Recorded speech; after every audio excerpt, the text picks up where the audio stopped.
আমি এদের পর কালো জাদু করে এদের সমস্ত ধন দৌলত আমার নামে করে নিব। এই মহিলা, আপনি আমাদের বাসার বাইরে কি করছেন? তাড়াতাড়ি এখান থেকে চলে যান। তুমি আন্টির সাথে এরকম ব্যবহার কেন করলে? হয়তোবা আমাদের সাথে ওনার কোনো কাজ ছিল।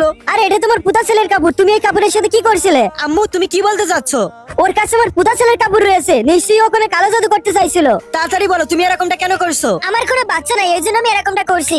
তুমি জানো এই কাপড়টার সাহায্যে অনেক কিছু করতে পারতো। আমি এসব অন্ধবিশ্বাস মানি না, তারপরে আমাদের সতর্ক থাকা উচিত। কিন্তু ওই মহিলার কাছে আমাদের বাচ্চার কাপড় কোথা থেকে আসলো? এই কাপড়টা খারাপ হয়ে গেছিল, এই জন্য আমি কালকে ডাস্টবিনে ফেলে দিয়েছিলাম। তোমার মনে আছে না সেদিন কি হয়েছিল, যে কোনো জিনিস ভেবেচিন্তে না ফেললে কত বড় বিপদ হতে পারে? ব্যাংকে আমাদের সমস্ত কাজ হয়ে গেছে, এবার এটা ডাস্টবিনে ফেলে দেই। তাড়াতাড়ি ওই কাগজটাকে ছিঁড়ে তারপর ফেলো, নয়তো তোমার ব্যাংকের ডিটেইলস কেউ নিয়ে নিবে। এরকম কিচ্ছু হবে না। এই ব্যাংকের থেকে আমাকে কেন ফোন দিল? আপনি আমাদের ব্যাংক থেকে 2 লক্ষ টাকা লোন নিয়েছেন, তাড়াতাড়ি শোধ করে দিবেন, নয়তো বেশি সুদ দিতে হবে। কিন্তু আমি তো কোনো লোন নেইনি। আমাদের কাছে আপনার সমস্ত ডিটেইলস আছে, আপনার নামেই লোন নেওয়া হয়েছে। আমি তোমাকে বারবার বললাম যে ব্যাংকের ডিটেইলস ওলা কাগজটাকে ছিঁড়ে তারপর ফেলো। চলো এখন তাড়াতাড়ি ব্যাংকে যে কথা বলি।